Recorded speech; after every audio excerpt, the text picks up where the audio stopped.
sẵn sàng hy sinh vì độc lập tự do. Bác Hồ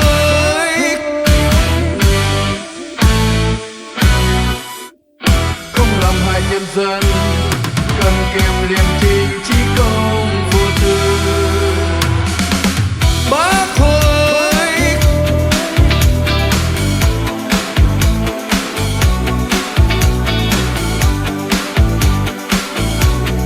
công bằng văn minh.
nhân dân, cần kiệm liêm chính trí công vô tư.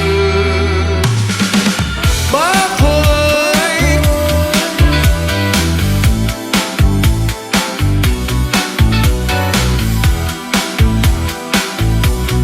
công bằng văn minh.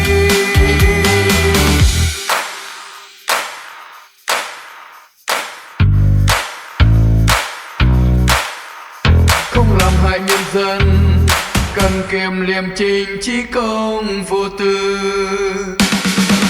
Bác Hồ